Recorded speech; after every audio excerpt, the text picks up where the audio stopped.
I'm Pastor Bill Shults, and I want to welcome you to the Hungry Hearts Church service in Jackson, Tennessee. Hungry Hearts Church is non-denominational with the use of certain Hebrew worship tools like this tallit or the shofar. We believe that Yeshua Messiah died to pay for the sins of all mankind, and having accepted his sacrifice for our sins, we live by all of his commandments. We're filled with his Spirit, and we worship him with it. And today we're going to present to you a great message directly from the Word of God. Hello, everybody. It's great to be back. The title of this message is You Ain't Ready for This. I've been working on prophecy for a good bit of the summer, and I've been trying to absorb and to make sense of and to relate the things we wrote in the workbook, What Comes Next, to all of the other things that we've taught through the years. I wrote a book, What Comes Next, back in 2011, and it contains the standard Saturday Church of God prophetic viewpoint of the end time events. We came into some issues, though, with some verses that were inconsistent with our previous understanding. And so we delved into this, and we got a great understanding on the ancient angelic civilization and the groupings of angels that are hostile to Jesus and the Father, and what they're doing and how they're doing it. And now I'm trying to sort out and work out in prophetic understanding how that translates into the empires of men. And we came across the four monsters of the Old Testament: Leviathan, Tanin, Rechab, and Nakash. And we found them in the book of Revelation, and we gave you the rundown on all that in the workbook, What Comes Next. Didn't have one here. I thought I had one in my bag to show you. Anyway, I believe that workbook is $12 if you want to order it online on hungryheartsministry.com. So I'm going to ask you a question this morning. Are you watching the news? Are you watching the news? A lot of people cut the cable. They're not watching the news. I said then, I say now, that's a bad idea, because you don't realize what's going on with your friends and neighbors all around you, or worse, the people you're driving with in Jackson, Tennessee. We have to have an idea where people are in the country you live. Why? Because you live here. So I'm just going to tell you, this has been the summer of deranged people doing crazy, stupid things all over the country. Fox News ran a story last week of a naked woman on an interstate freeway in San Francisco shooting at people in other cars while she's walking on the interstate buck naked. Fox News showed another video, security film, having to blur out the appropriate or inappropriate things of a man buck naked walking around on a pool deck, an inside pool deck, in an apartment complex filled with families with small children doing unmentionable things. They call the police. The police say, we can't do anything about it. If law enforcement doesn't want to do their job, forfeit your pay and go home. And that is happening in a lot of cities. Law enforcement's forfeiting their pay and they're going home. And so when you call, there's no police to send to your problem. This is going on all over the country. We're not paying attention because we're not on the news. I'm telling you, if you don't have it, you need to get Fox Nation so you can at least get it on the internet. Amen. You need to know what is going on in the world around you, because it's everything we wrote in that workbook, What Comes Next. It's in the news now. Now, I was a year late getting it out, and I'm going to apologize to everybody for that, because frankly, when the Lord was showing me what these words really mean, I was kind of perplexed and astounded like everybody else when I brought it out. And I was a year and a half late getting it out because I just couldn't bring myself to do it. But I'm glad I did bring it out, and here it is in the news for you. As we are watching in real time, Democrat politicians are doing things that are inexplicable. Why on earth would Democrat politicians destroy the cities, the counties, the states, and the country over which they govern?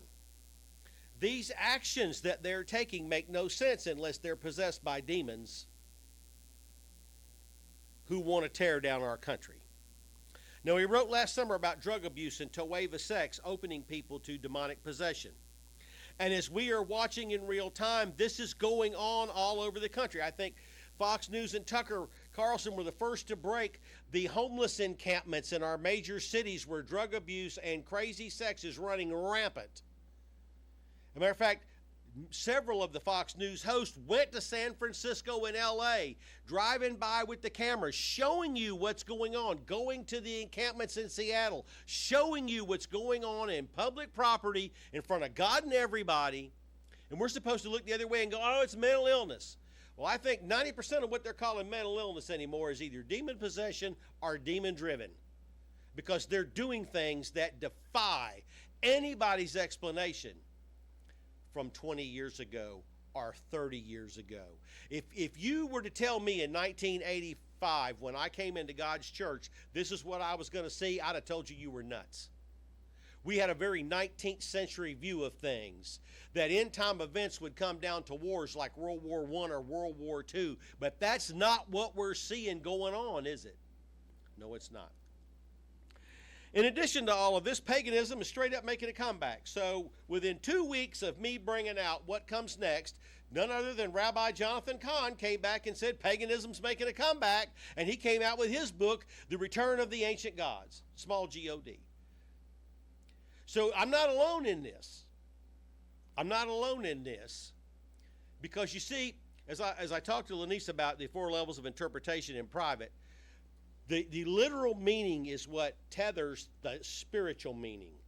So you could come up with any meaning you wanted to out of Scripture sometimes, but if it's not tethered to the literal meaning, then it's not legitimate, right? That's how you hold it together. But the problem is we're looking at these spiritual things. For instance, we're going to go there later in Daniel 8. You've got the ram and the shaggy goat, and everybody says it's Persia and Greece. Okay, there's an application for that. That's called darash, a right now application. And that application is a legitimate application.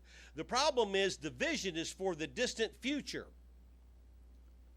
Well, Antiochus Epiphanes wasn't distant to Daniel. That's only 300 years, any way you want to count those.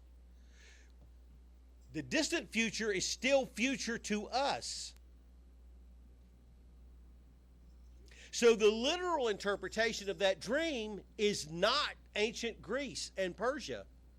That's not literal. That's a darash application. Literal, we still have yet to fully explore that in a way that can be taught. Now, paganism is coming back. So I did a little research on this, paganism. I'm telling you, this is the craziest message I've ever done. Wait till you finish it. So I looked this up, and National Geographic is reporting that in roughly 2001, I didn't write the year down, there were 138,000 pagans in the United States. And I thought that was a lot.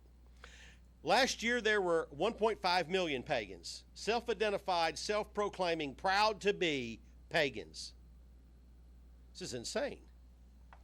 I looked up one particular item which came out of a Seventh-day Adventist publication, and they talked about a pagan gathering is either 2000, it was either 21 or 22, where 70,000 pagans showed up in the desert in Nevada, complete with sex, drugs, and rock and roll.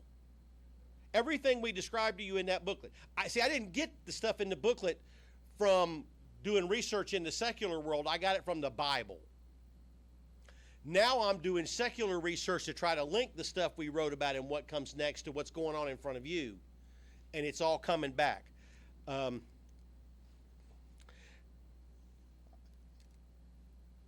This year in Nashville, Tennessee, in our state capital, they're going to have Pagan Pride Day on October 7th. At the end of the Feast of Tabernacles, they're going to do Pagan Pride Day. And they're proud of it. They're proud of it. They do it every summer at the solstice in New York City, and they're proud of it. So this is not just like fringe stuff or conspiracy things I'm bringing to you, even though it's crazier than a lot of them. This is really happening in our country right now, and not just ours. It's happening in a lot of other countries, as we're going to relate in a little bit. Which has a meaning, and it doesn't mean a person you think who's doing bad things. Which means this, it stands for this, it's an acronym, Women's International Terrorist Conspiracy from Hell. And they have a website, and they're proud of it, and they recruit. It's crazy, I'm telling you, I couldn't make this stuff up. I didn't know any of this when I made the workbook last year. I extracted the workbook from the Bible. I take all my original work from the Bible, then later I go to see what's out there. I'm just now in that stage because you see, in what comes next, I talk about what's going on in the American empire, the collapse of our society, things of that nature. So now I have to take the esoteric stuff, which is the literal meaning of a lot of the stuff in Revelation, and bring that down to what's actually happening. It's far worse than anything I ever thought about. That's what Jesus said, though, right? So last year I struggled to compose this. Now it's on Fox News every night. So after I've had enough of that, I can't take any more. I just want to watch a little TV to relax before I try to go to sleep. That's American as apple pie, right? We're Americans. We watch a little TV, try to go to sleep. So I couldn't find anything. So I don't know. Some of y'all have Spectrum. So on Channel 1 is Spectrum On Demand. Because, on the regular, there's nothing, right? If Triple D is on unclean food, I mean, you're pretty much out of luck. So what's on there?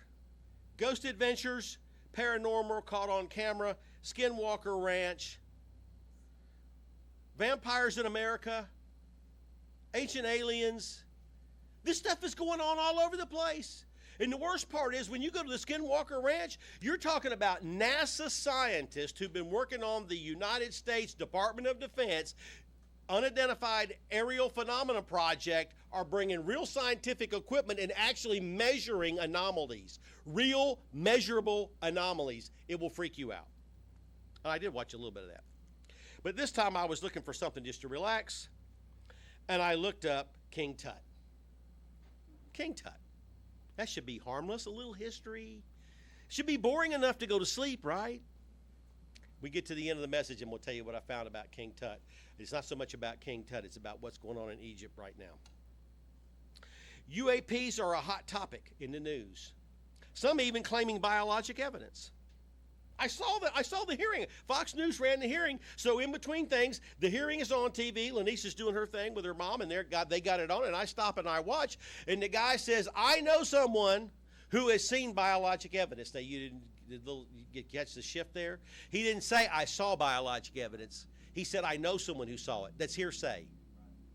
So I don't think they have biologic evidence, for the record. I don't think they have that. But they're preparing us for the arrival of aliens. I don't believe we have aliens, by the way, so just for the record. What's going on here? I think we're watching the return of the ancient pagan system. See, we've been living in this time dominated by Christianity such as it was, and it was very preferable to what we're about to have. I'd like to go back to the 1980s if it's okay, when life was tame and sane, people could drive, pretty colors. Yet we were called for just this time. We weren't called in the previous time. Well, I mean, I was a little young man, but the point is that we were called for this time. We're alive right now because we're the people who've got to be able to confront this madness and yell stop. Years ago, I used to take a publication called National Review. It was the flagship publication of the conservative movement in America. And when it first came out in the 1950s, somebody told William F. Buckley, he said, you're standing atop the world yelling stop. And he took that, and he used it a lot. That's what we got to do. We got to stand atop of the world and yell stop. They're going into madness. They're going to do it anyway, but we've got to be the people of God who will tell them no until we're taken out of the way. Amen? I spoke about this at the feast in both 2005 and 2007. Both of those I did a message called The Plan of God, and I talked about how this world was quickly going to descend into a bunch of demon-driven people. Well, if you drive in Jackson, you pretty well got a good sense of that. So here we are. Are you ready for space aliens? Deuteronomy 6. Deuteronomy 6. My dad told me during the COVID lockdowns they were going to bring them out. That's why they had everybody locked in the house. He was a lot more into it than I did.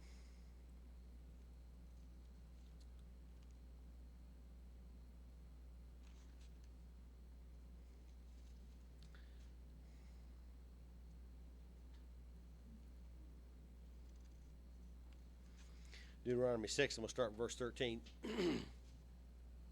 Fear the Lord your God and serve him only. Take your oaths in his name. Do not follow other small gods, the gods of the peoples around you. For the Lord your God among you, as a jealous God, his anger will burn against you, and he will destroy you from the face of the land. Do not test your God as you did at Massah. And I'm reading this and I'm struck. These people just walked through the Red Sea. Why do they got to be told? I mean, if you walk through the Red Sea, I mean, come on now, let's just get down and honest now. If you standing on the Red Sea, an army behind you finna kill you, and God opens the water and you walk through on dry ground, does anybody got to tell you to worship the Lord your God? I would think that nothing else would ever be in your mind than to worship the Lord God. Hey, these same people went through the plagues of Egypt. So you're a slave. They beat you every day to make you work. And one day God turns all the water to blood. And then he covers the land in frogs. And then he covers everybody with gnats. Oh, come on. If you ever had sand fleas in Florida, you know about that. That's something bad. That'll make you run for your life. That's how Mama Eunice people got to St. Augustine, by the way. They used to live in New Smyrna. And the sand fleas drove them out of the place. They couldn't take it. They fled for their life to St. Augustine. Man, if you saw all the plagues on Egypt and the death of the firstborn and you walking out of Egypt with plunder, does anybody got to tell you to worship the Lord God? No. Man, ain't no question in my mind. He is God. Ain't nobody else God. The Lord is God. No, golden what? You're out of your mind. But there at the base of Mount Sinai, they make a golden calf. How? How do these people turn? What is the appeal of paganism? See, we live in a time so far removed from it, we don't understand. But there was an appeal to paganism. I will never forget a film I saw by Ray Vanderlaan. He took them in the temple at Karnak. Now, you know Karnak is a big ruins, right? It's where they have all the big pillars and you walk through and you can imagine it was a pretty sophisticated place back in the day. And he takes them right in the Holy of Holies in the far back. And he makes a comment in the film. So you can feel the demonic activity still here.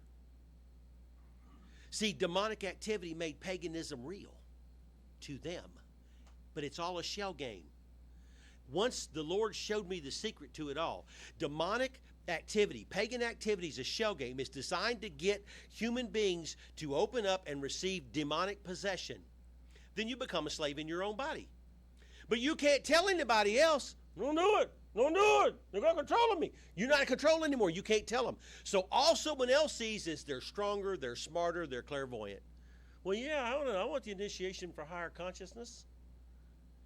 That's how they get you.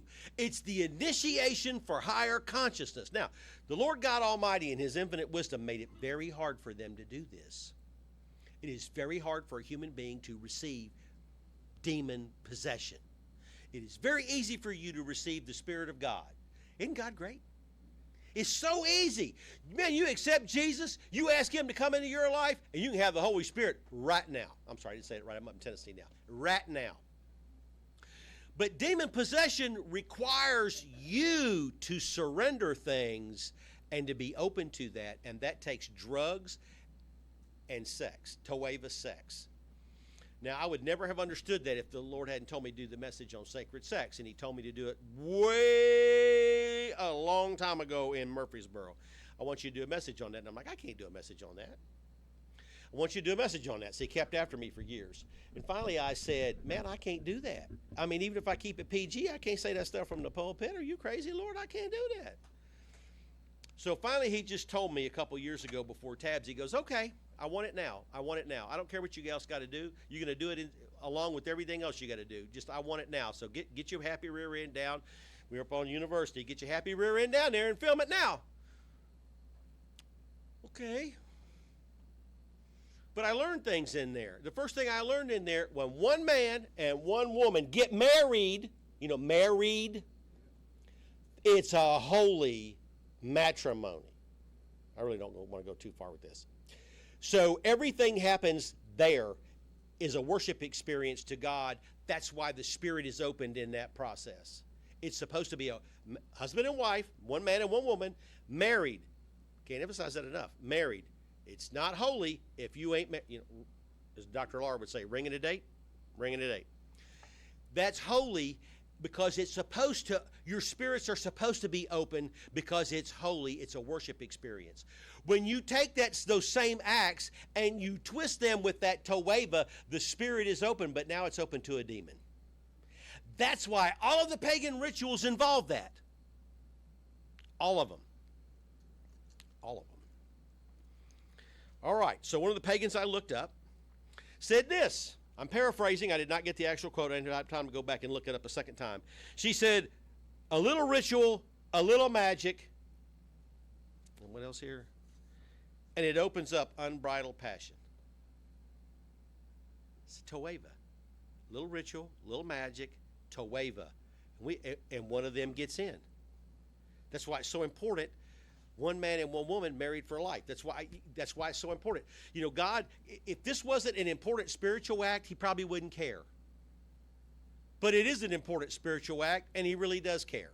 He doesn't care about the puppy dogs. No big deal for puppy dogs. Why? Because puppy dogs aren't going to get demon-possessed. He wants a worship experience, husband and wife, and that relationship is supposed to reflect that of him and the church. It's got to be right. All righty. So drugs and sex are the appeal to paganism. Drugs and sex, that's the appeal to paganism. If you go back and you read a little research on the Bible here, you find that immorality was the principal component of every pagan religion that afflicted the Israelites, and everybody else for that matter. Judges, chapter 2. Toeva is the way into the human spirit. So this is why that you have to guard yourself so importantly, because Toeva is the way in. Doesn't mean everybody's done something Toeva's got a demon, by the way. We're not chasing demons and doorknobs. I'm just telling you, this is how they get into you. So, note to self, don't do Toeva things. Keep the roadblock up, right? Judges chapter 2 and verse 8. Joshua, son of Nun, the servant of the Lord, died at the age of 110. 110 was considered the perfect year by the Egyptians. That's why Joseph died at 110. And here is a son of Joseph. Technically, he's an Ephraimite, right? He's right. He dies at 110, perfect year. They buried him in the land of his inheritance at Timnath-Heres in the hill country of Ephraim, north of Mount Gaash. After that, the whole generation had been gathered to their fathers. Another generation grew up who neither knew the Lord nor what he had done for Israel. Then the Israelites did evil in the sight. What? Hold on, man. We just got up in the land. The Lord killed the Canaanites, and we took over their land. They could still walk down to Jericho and look at it. See, you ain't getting this. They could still walk down to Jericho and see the walls flat, except for where Rechab lived. How do you turn? This one generation. How do you turn? This is like saying, well, the 50s, they knew God in the 50s, but in the 2020s, we ain't going to learn God. What? What? You still walk down and see things in Jackson, Tennessee from 1840. How do you turn? How do you turn that quick? Wow, this is crazy, isn't it?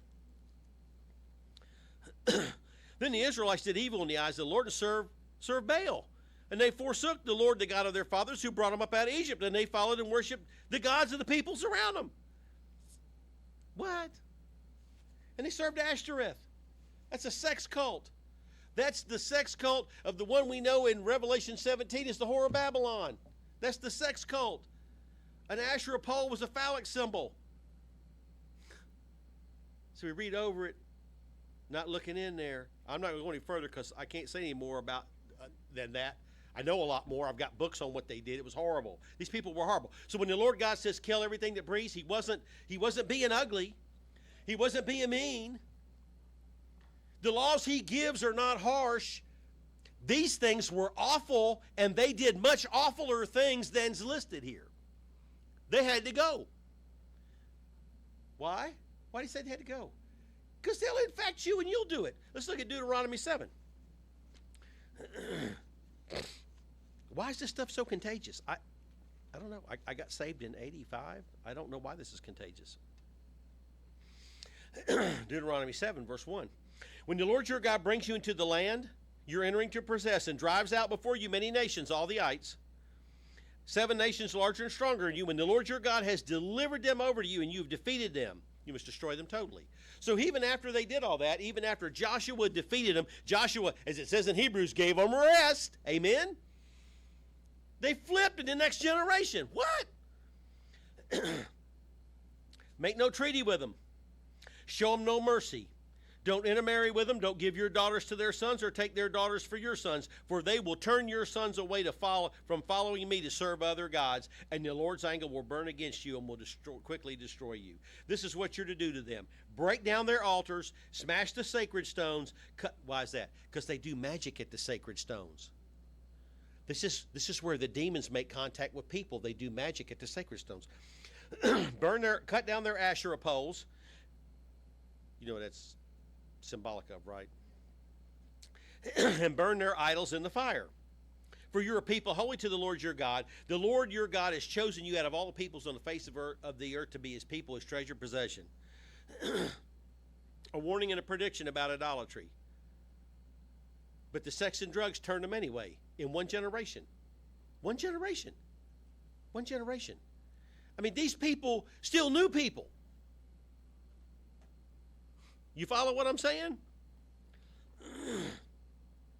It's crazy. The whole book, the whole Bible is about God raising up real men of God who can set the people straight and hold the truth. Real men of God who can hold the truth without wavering. So I'm going to tell you right now, as I've said before, I'm not going to waver. I'm never going to waver. I was talking to my friends from Orlando. And through all the years, even with the little vacillations they may have ended up back. Lenise and I never wavered at no point, at any point. From the wonderful new changes to this day, I have never wavered on any point of fundamental doctrine. And I'm not gonna. I'm just not gonna. So I'm writing these crazy esoteric things. I'm telling you right now, the Holy Roman Empire in the form of the EU is still going to rise up and do the things we said to do. It's just going to do it in a different way, and it's going to use different means, and there's going to be a different force driving it. We've learned the story behind the story, and now I'm going back to connect the dots so that we can have an accurate prediction of exactly what they're going to do and how they're going to do it. Matthew chapter 24. And the same with the other ones, right? You have all these allegories in here, but the allegories themselves are the literal interpretation of the verse. Remember, Peshat is taking the words at face value. But the words are fantastic, Pastor Bill. I know. I'm still hoping Godzilla doesn't come up out of the sea. I'm still hoping, amen? I mean, they got movies about this now, right? It's like they're preparing everybody for Godzilla to come out of the abyss. I don't think that's going to happen. I'm just hoping not, right? Because when you're reading there in Revelation 13 and the beast walks out of the sea, I mean, that's literal. I'm hoping that that's a group of demons who are going to execute a project and not some crazy monster with 7 heads. Well, he said maybe the monster would be better. We could at least shoot him. Kitty. Matthew 24 in verse 21, for then there will be great distress, unequal from the beginning of the world until now, and never to be equaled again. So this is Jesus telling you that after all of those horrible things that happened in the past, captivity, killing on a wide scale, he's telling you what's coming is going to be much worse. The distress of the days in front of us is going to be much worse. So bad, we're never letting anything like that ever happen again. Well, if you remember, at the end of the millennial reign, Gog and Magog are stirred up by Satan to come and fight Jerusalem with an army that covers the continent.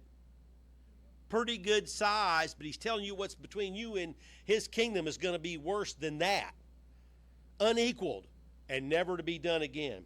If those days had not been cut short, no one would survive. But for the sake of the elect, the days will be shortened. So guess what, guys? Everybody's got to think in their mind, I need to make sure I'm elect.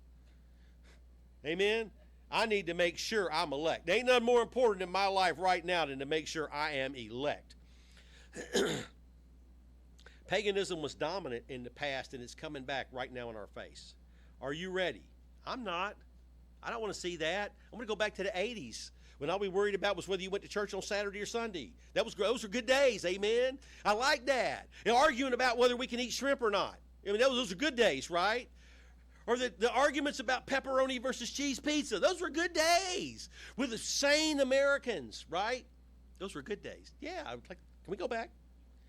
We can't, though. Can you stand? For many years, a lot of folks have told me they're too busy to stay in the Bible. This ain't the time for that anymore, right? I mean, we're right on top of stuff happening.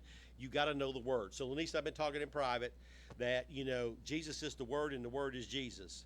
This is how you know who you're talking to. This is how you tell counterfeit from real in the spirit realm. When you're getting a word in your mind, how do you know it's real? Because it's got to be these. If you don't know enough of these, you can be deceived. Look, deception is coming. Deception is coming. You got to know this.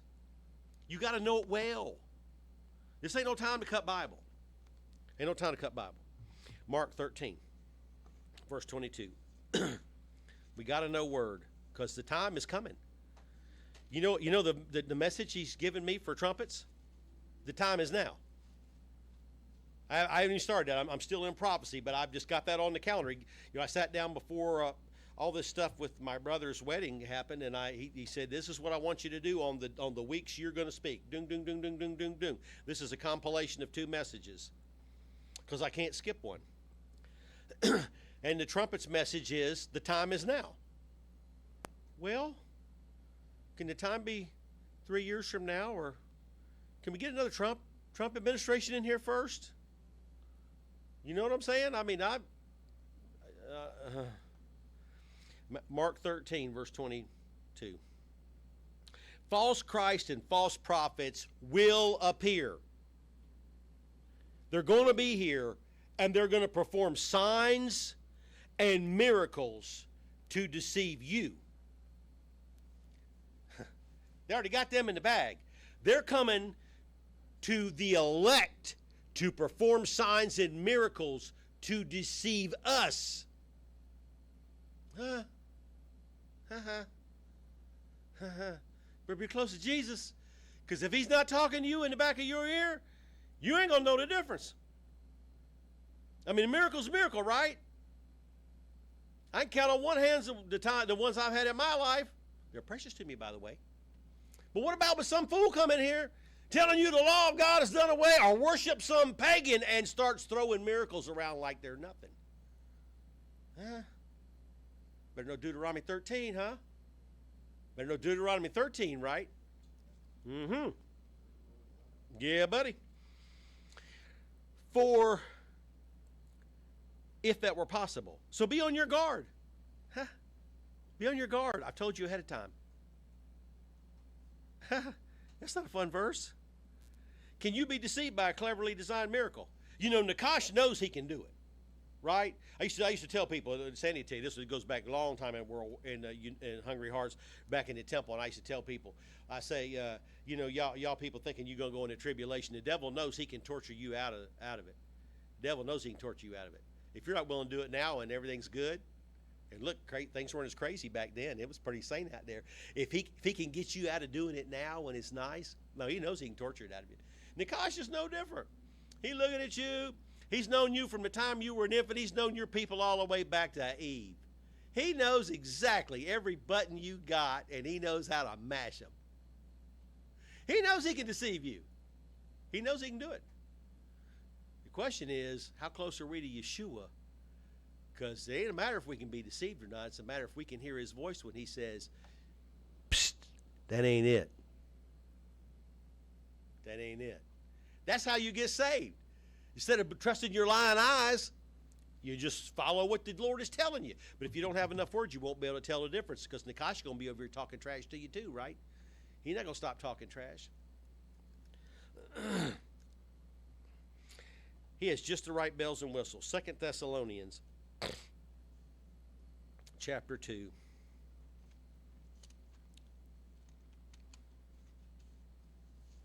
Isn't this fun?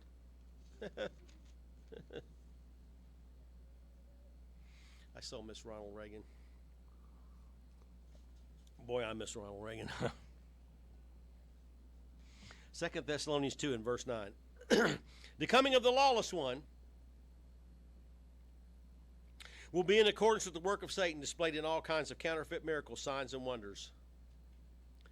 So there's still an Antichrist, king of Germany, ruler of the EU, who's going to come to power. And he's going to come to power with the power of that beast out of Revelation 13, which I call Rakav. And Rakav is going to give him the power in the supernatural arena to do counterfeit miracles, signs, and wonders. And people are going to go, well, yeah, that's got to be it. I've been going to those Christians all my life. They never healed me. This is not good times. And in every sort of evil, it deceives those who are perishing. They perish because they refuse to love the truth. There's your way out. You got to love the truth. You got to love the truth. This is your way out. This is how you can be saved from all this. Love the truth and be saved. For this reason, God's going to delude the people who refuse to love the truth. So if you're sitting there on some major point of doctrine going, I don't think so. If Avi sends you delusion, ain't no help for you. What am I talking about? Major point of doctrine. You're the children of God. The Holy Spirit begets you as a child of God. That's the truth. That's the most important single thing we're ever going to teach. You got to understand that you are being cultivated to keep God's laws and commandments because He's going to make you like Him. That's the truth. You got to hold that. You got to hold that as a light in a dark place, because the dark place is right about here. For this reason, the Father sends them a powerful delusion so that they will believe the lie, and so that all will be condemned who have not believed the truth but have delighted in wickedness. So the foundations of this deception are being laid right now in all this paranormal activity that they're scientifically measuring, and all of these unidentified aerial phenomena. Nakash is about to appear as a lamb who speaks like the dragon. We're not far from all this, and it's going to be ugly. What are you going to do when they start landing vessels down and things walk out of there? You know from the Bible that's wrong, but everybody's going to point to you and say, well, but there it is. And I'm healed. Yeah. Luke 21. You got to know your word, because, this is not going to be good. And you may not save anybody. You may not be able to convince anybody to leave the lies and follow God. You just got to make sure you don't ditch God for the lies. Amen? That's the main thing, is to make sure that we can all go, I know that ain't right. I know I saw it, but I know it ain't right. All right. Luke 21, verse 34. Be careful, or your hearts will be weighed down with dissipation. A lot of translations now take that word out and they put things in there they want. But let me tell you what dissipation is. Because I did bother to look it up, right? Dissipation are things that dissipate your walk with Jesus. Right? I know we all got to work, and I know we all got to do the things we got to do, and I don't work as much as Sandy anymore, but I used to. But the thing is that we all got to have that time, wherever we have it, where we concentrate our walk with Jesus, because anything that dilutes it out is not your friend. Dissipate, dilute it out. Drunkenness and anxieties of life, that they will close on you unexpected like a trap. Don't be too busy for Yeshua. You need word. However you got to get it. Some people get it by playing, I guess we don't have CD players in the cars anymore, so I was going to ask you guys if you even want to continue doing the CDs, because you do. As long as we want to do them, we'll do them. It ain't a money issue. We got plenty of money for that. But I just noticed that one time they stacked up like cordwood over there, and I'm like, well, maybe no one wants them. Sometimes we do it. Lanice gets it because she's got apps when she's doing things in the house, and she has the Bible playing on the Roku. She got a Bible app on the Roku, and she's got the Bible playing. However you got to get it. Everybody's different. We all got different lives. I'm not telling you got to do it my way or another way. I'm just saying, however you got to get it in your life, you got to make sure right now is the time to concentrate into some Bible, because things are coming that are going to tear our lives apart on a scale we can't imagine. And I can't even imagine the things that I was shown in this study and the ones that I'm doing in the other studies to go along with it. I don't like any of this, guys. I would like to go back to the Armstrong world, where it's going to be the EU and some battles and, right, nice, tame 19th century view of life. But that's not what we're looking at anymore. And it's a lot worse than you think it is. A couple of years ago, we were watching something on UAPs, and I noticed that they appear differently to different people.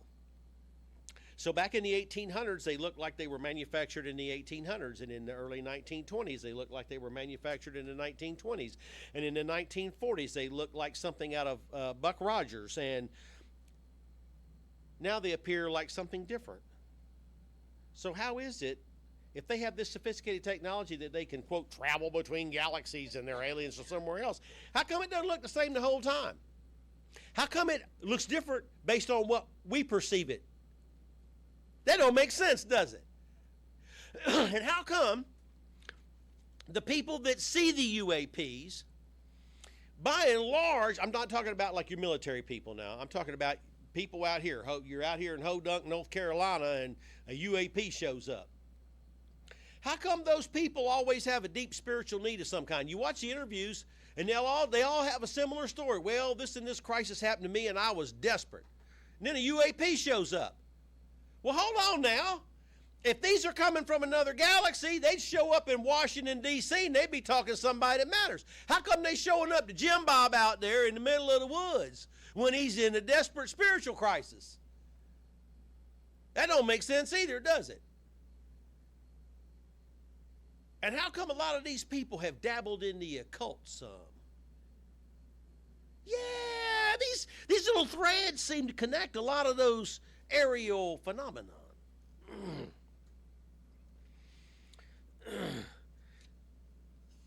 It didn't make sense to me. Well, it does make sense to me.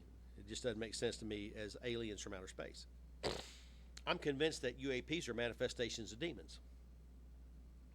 Maybe angels. I'm not saying that none of them are loyal angels. I'm just saying I think a lot of them are disloyal angels. Amen?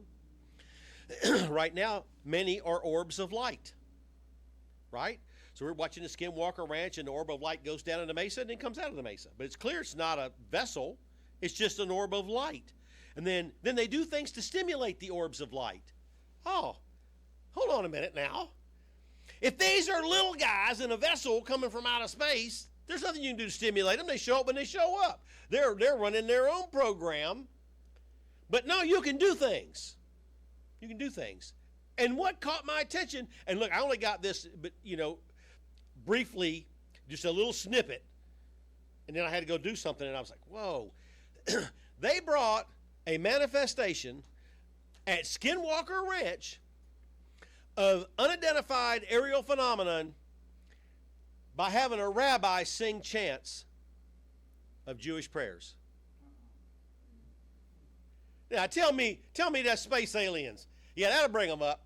Another time they brought them up, they had some Indians doing the old Indian drumming and singing the little old Indian chant, and they brought up all these UAPs. Now, tell me that's little green men from Mars flying around in a vessel. No, man, please. This has always got to be something we don't like. Because I don't know how you can do that. All right, so 2 Corinthians chapter 11.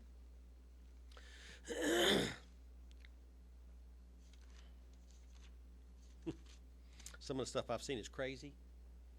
If I hadn't seen it, I wouldn't believe it. So I understand if you don't believe me. I'm not going to hold it against you if you don't believe me. But this is on TV. You can look it up. Actually, you can only get episode 4 of Skinwalker Ranch now. I mean, season 4. I didn't get to see it all because, you'd see it on TV and think, I don't want to watch that.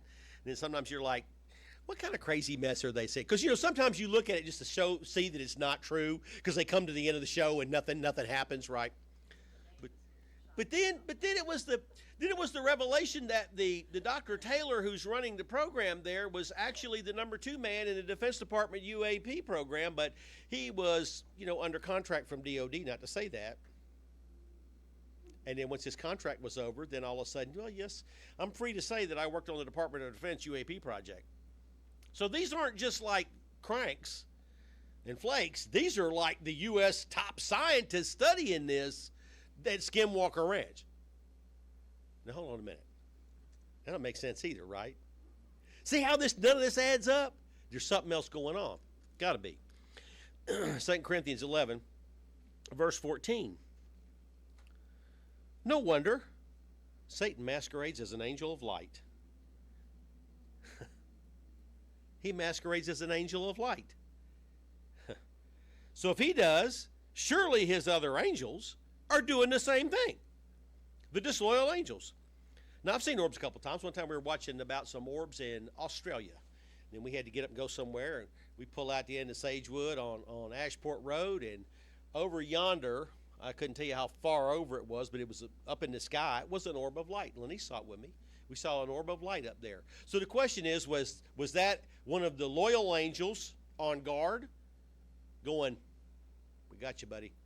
Or was that one of the disloyal angels being held off? We want you. We know where you are. I don't know which one it is. Not like I can fly up there and ask them. But I've seen them a couple of times recently. I mean, the last couple of years. I'm not crazy. I know it's not little green men. No, one of these. One man interviewed on Fox News prayed to them. I saw the interview on Jesse Waters, and then I saw the interview with him on Skinwalker Ranch 2 days later. He took them out there, and he prayed to them, and they showed up. And at one point, they put a thing on his head where they're measuring his electrical impulses, and they're measuring his prayer to them. And they showed it on the graph with a neurologist. Now, hold on. If they're little green men from Mars in a vessel, you can't pray to them and they show up. You see the inconsistency here that this is not okay. Isaiah chapter 8. This is the first verse I thought of with this whole project right here. But this is where it goes in the message. Isaiah chapter 8 and verse 19. When men tell you to consult mediums and spiritists who whisper and mutter, should not a people inquire of their God? It's another place he asked the king of Israel, is there no God in Israel that you go consult the idols? See, this is the time for us to be close to Jesus. I mean, really close. We got to get close to our Maker. It's the only way to make sense of what's coming. It's the only way to keep ourselves together with what's coming, because it's going to be bad. Now let's go to Romans 2. And I understand that how I'm fixing to apply this verse is not the literal meaning. But I'm going to ask you if it's appropriate to apply it here. Romans 2 and verse 5. I'm not applying this to us, right? He's applying this to people that had a sin issue, and he's telling them they need to repent. I'm going to apply it out here, right? Because you see our country is descending into sin at a rather fast rate. People are sinning horribly out here, and it's getting much worse. And if you watch Fox News with the drugs and the illicit sex and the flash mobs, did you see that one last week where the flash mob went into the 7-Eleven in Chicago, and the mayor said, oh, don't call them a mob. Don't call them a mob. Well, they looted a 7-Eleven. What else you going to call them? Oh, no cops are coming. No cops are coming.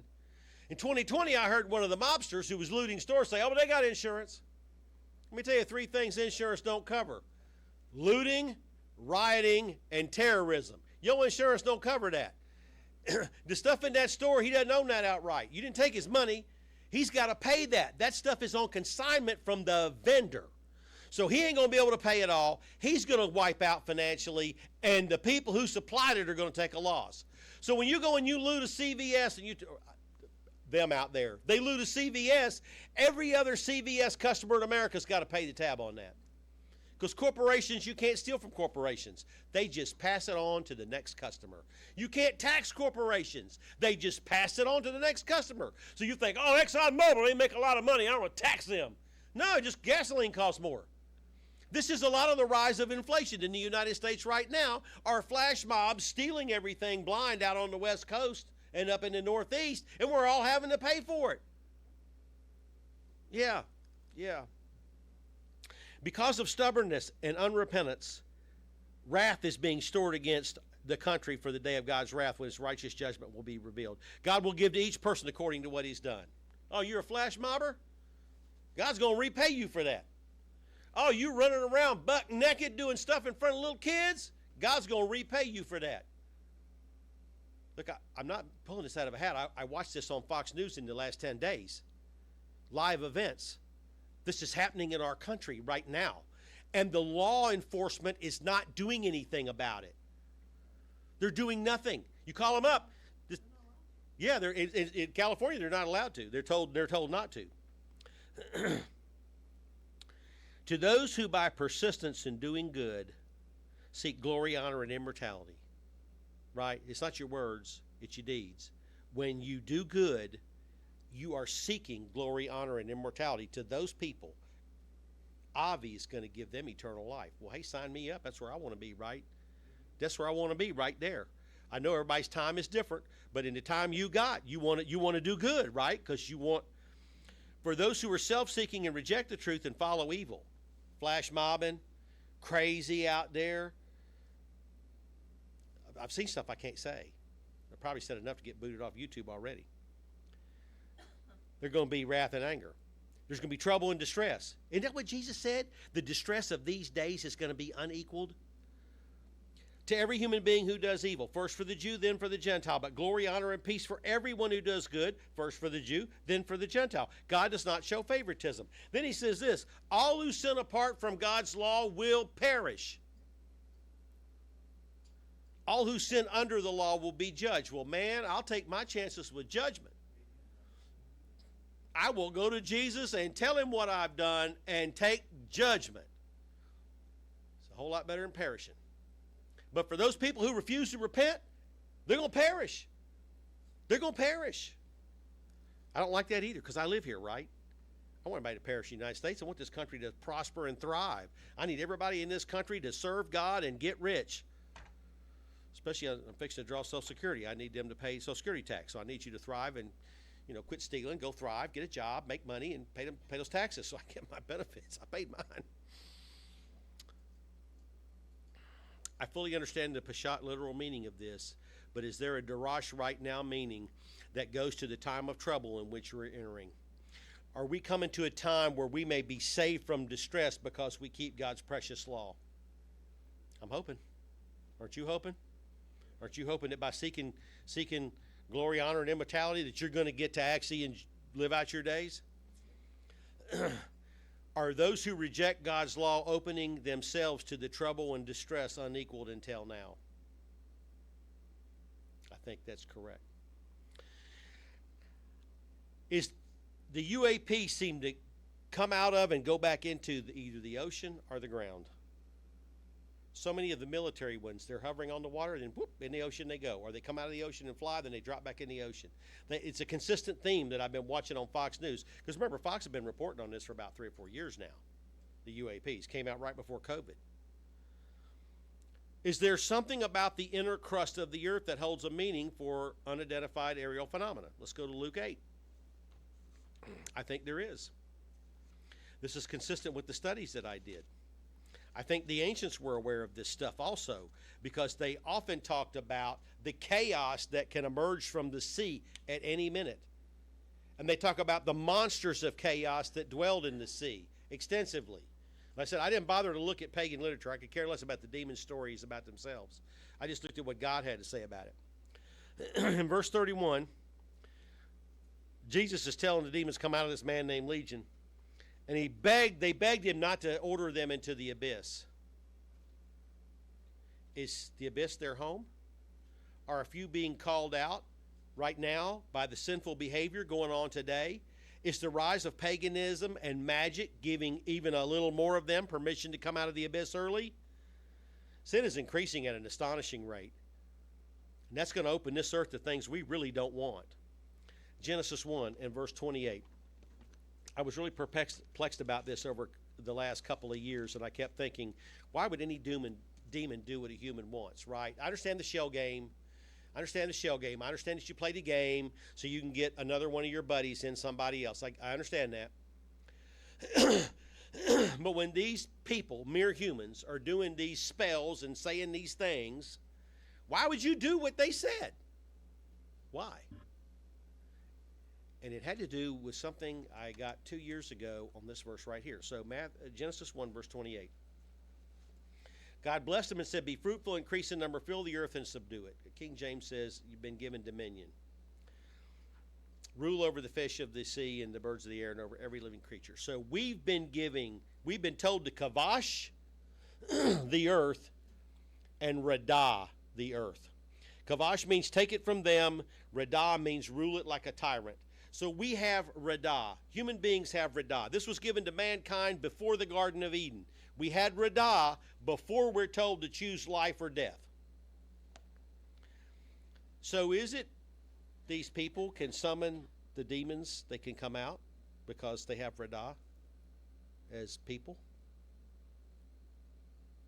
I think there's a connection there that when evil people say things, they can bring evil into the world.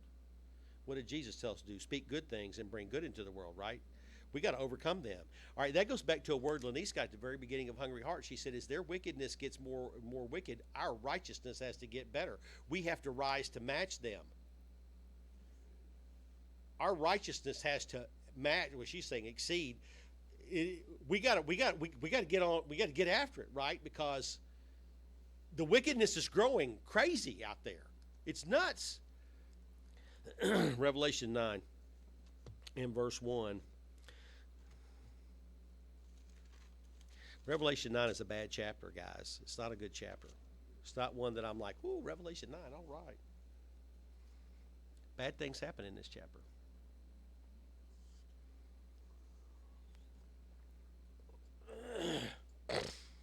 The fifth angel sounded his trumpet.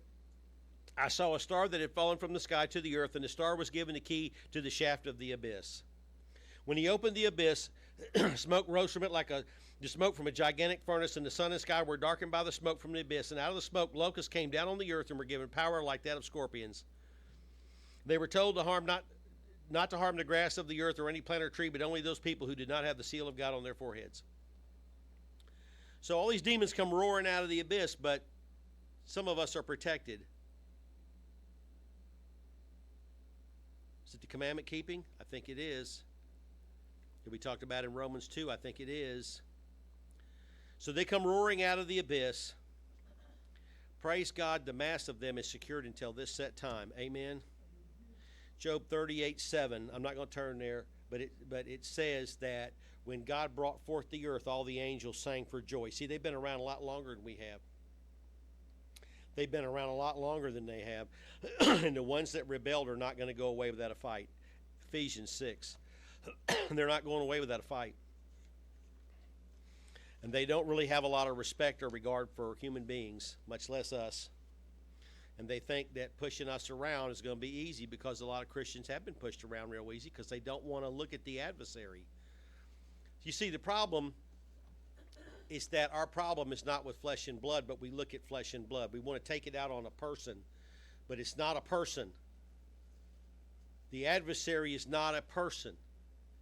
The adversary is getting us all to do things we ought not do from time to time, and then we get stupid and want to take it out on the person. Verse 10. Finally, be strong in the Lord and his mighty power. Put on the full armor of God so that you can take your stand against the devil's schemes. There's a lot of schemes. You need the armor of God. You got to suit up. For our struggle is not against flesh and blood. It's not each other. It's not even other people out on the road.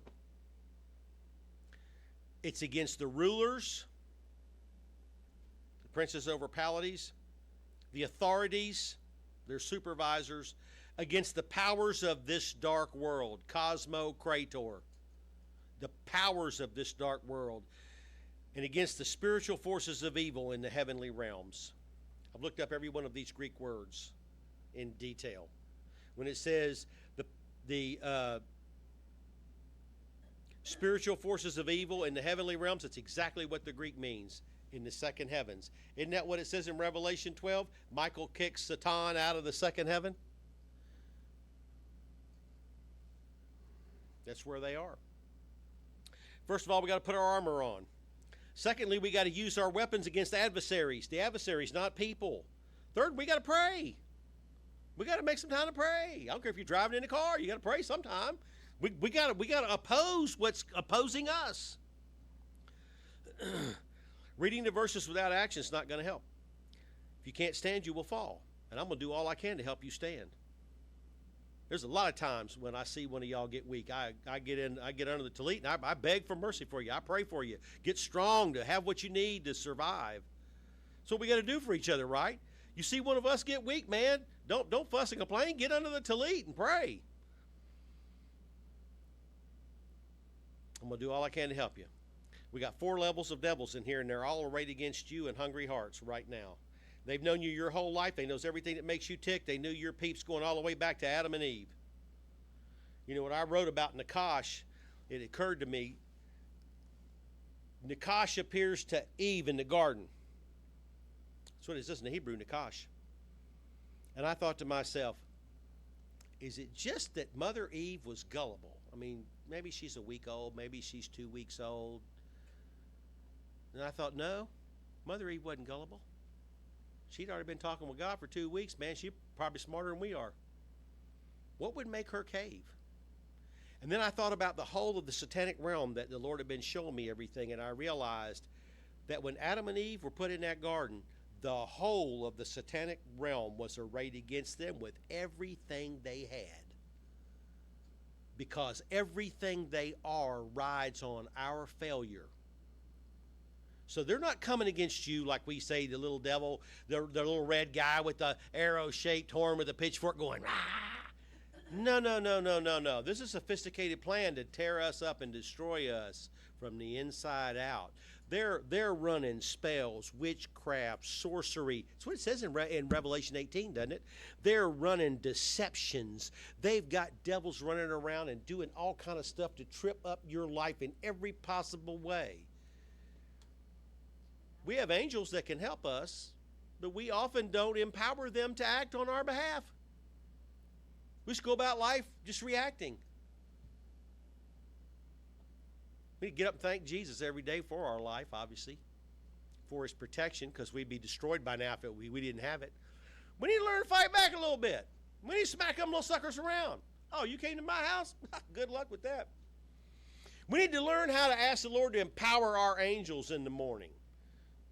Remember the TV commercial where the guy had the angel who wasn't paying attention, and all these bad things were happening to him while his angel was all distracted doing something else? You remember those commercials? Those were funny. Well, what about if yours is standing there because you didn't tell him he could move? Needs your permission to act, right? You have Radah. Do whatever you need to do to cover me today. Okay, boss? We good? Whatever you got to do, especially when I'm driving. See, y'all don't get that. You drive in Jackson a little more, you learn to pray. Almost got killed last night. Their job is get you to take one of their members. Whatever it takes is the way they look at it. The closer you are to God, the bigger the prize. Revelation 12 and verse 3. The closer you are to God, the bigger the prize you will be. Gets them excited. I've got a client, and she's got a sign on her desk, and it says this: be the kind of woman that when you wake up, the devil goes, oh no, she's up. We need to be the kind of Christian, when you get up in the morning, it ain't just the devil looking around, it's all that hierarchy going, oh goodness, what are they going to do to us today? Everything I can think of. They shouldn't get around scot-free. What's up with that? 12 and verse 3, another sign appeared in the heaven, an enormous red dragon with 7 heads and 10 horns and 7 crowns on his heads. That's 7 kings. 10 horns, that's 17. That's a pretty good operation right there, 17. I'm convinced this is the spiritual forces of evil in the celestial places. Now, right above it in verse 1 is the woman. That sign happened already. This sign right here, chapter 12 and verse 1, that happened. That happened on September 23rd, 2017. That happened. That happened in the skies above your head on trumpets. Obviously, it's trumpets, right? Has to be. Virgin birth, moon under her feet, clothed in the sun. That's trumpets. But the only trumpets we could find that has 12 stars is on that date. Because you see, Leo's over her head, and Leo only has 9 stars.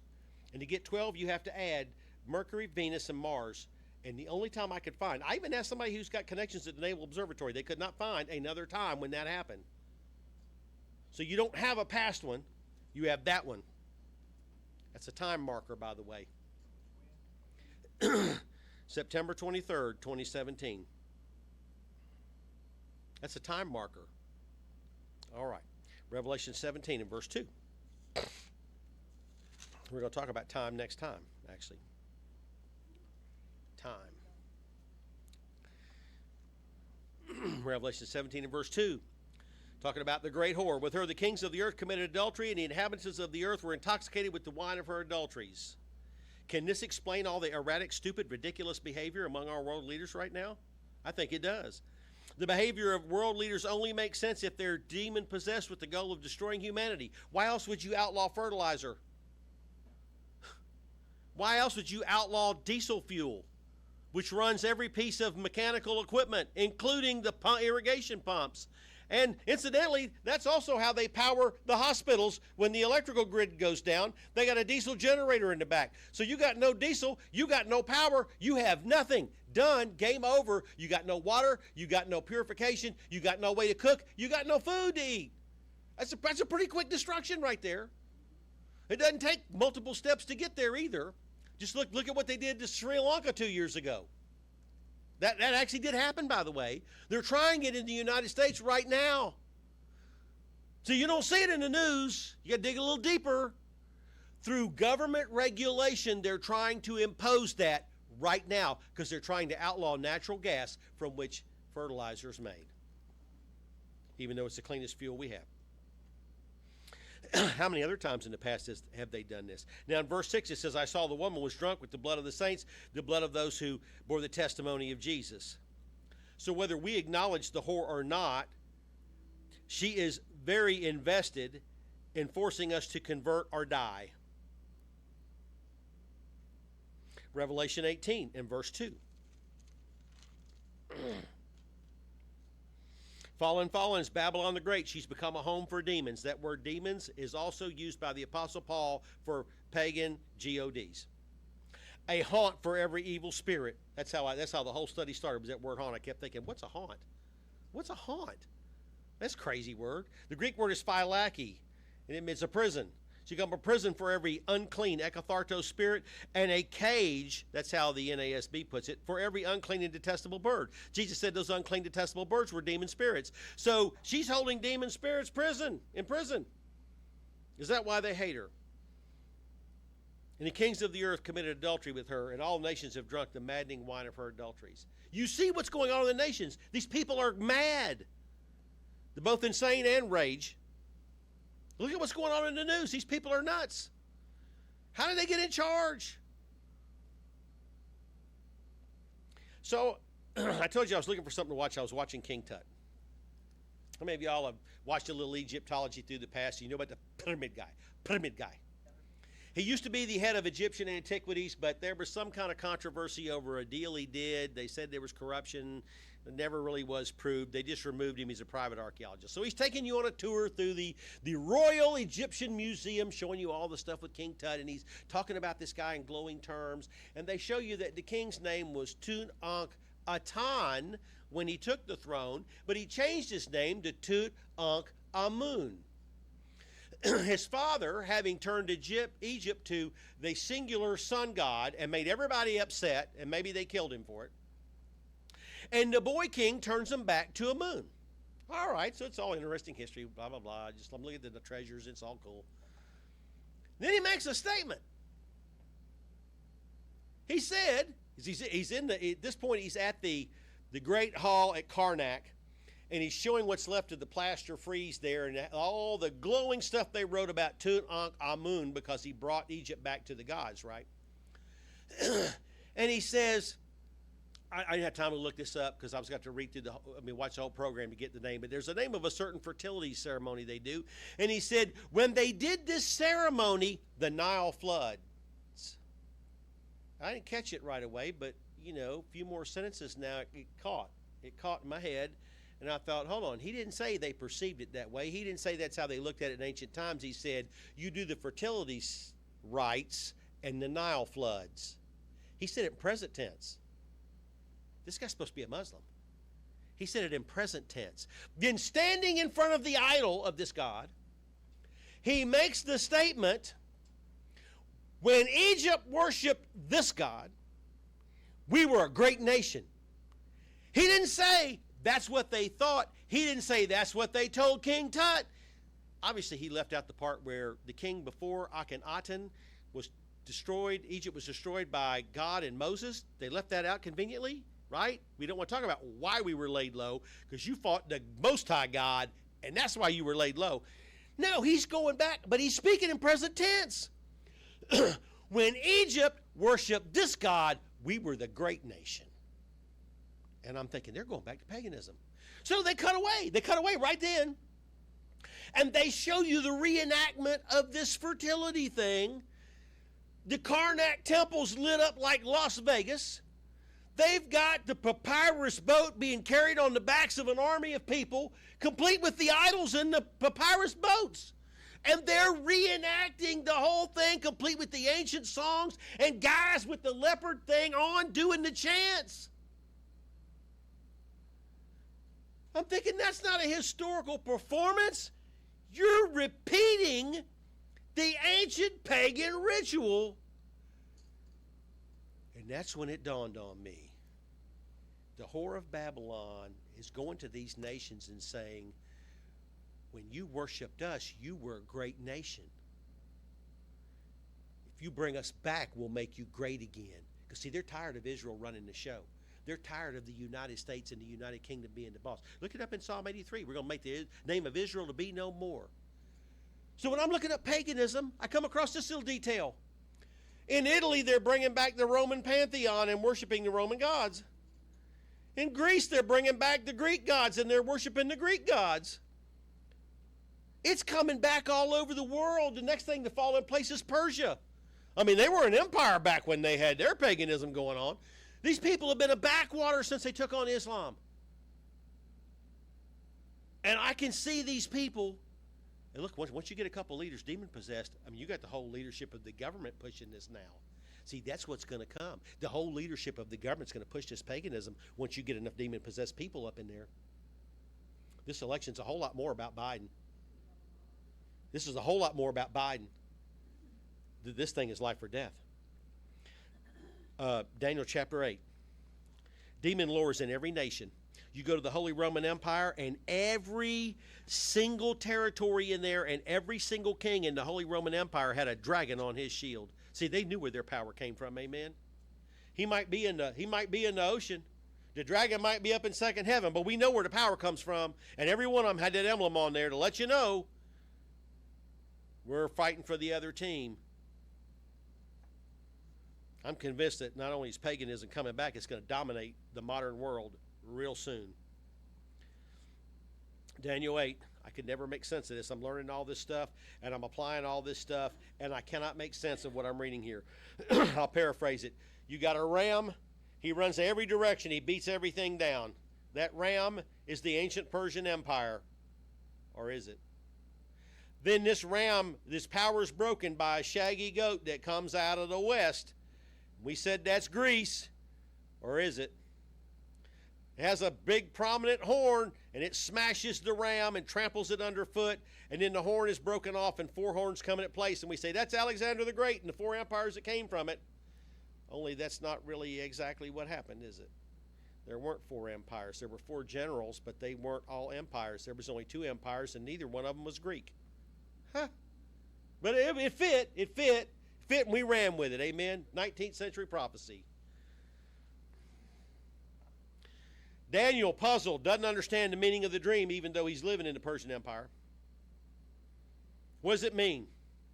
Down in verse 17. Gabriel, tell this man. Now, hold on. We're talking Gabriel, right? Stands at the Father's throne. Gabriel.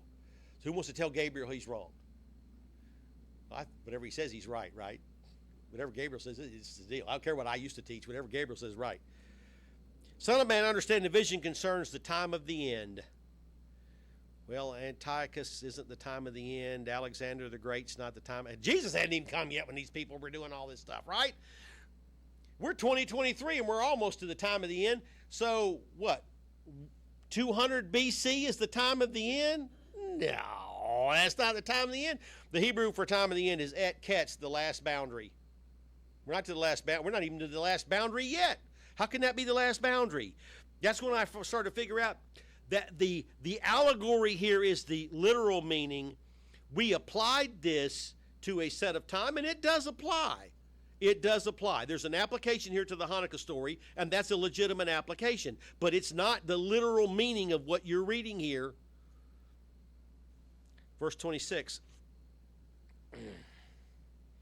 The vision of the evenings and mornings that has been given to you is true, but seal up the vision. It's true. It's true. It's true. But seal it up. Seal it up. For it concerns the distant future. Two Hebrew words, Rav Tov, the great day. We're not to the great day yet. I hope we get rescued before the great day gets here. So what's going to happen in the end time? Because if you remember when Daniel prayed in chapter 9, Gabriel told him, the prince of Persia detained me for 21 days. Now Gabriel stands at the feet of the Father. You can detain him for 21 days. You a bad mamma jamma. You hear me? Michael had to come and say, what's your problem, boy? And let him through.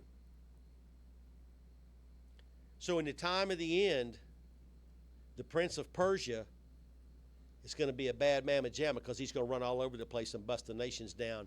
And right after that, the prince of Greece, the prince spirit of Greece, is going to come over here and bust him up.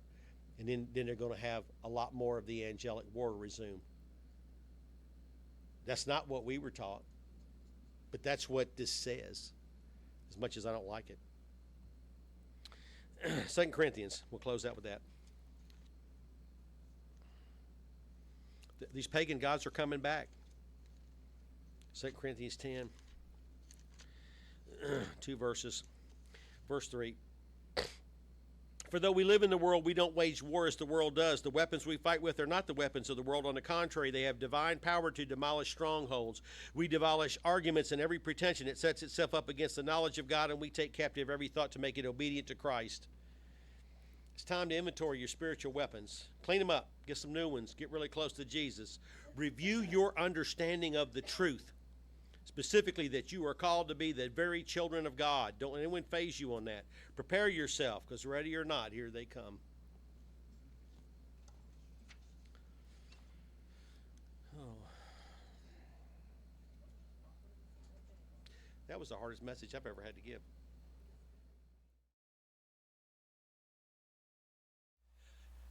Pastor Bill Shults, I hope that you enjoyed this message. I hope it encourages you to have a closer walk with Jesus and helps you to get stronger in the Word of God. If you're interested in more information about Hungry Hearts Ministries, you can go to either one of our websites, hungryheartsministry.com or hungryheartschurch.com for more information. We have many free materials available, including our magazine, Pursuit.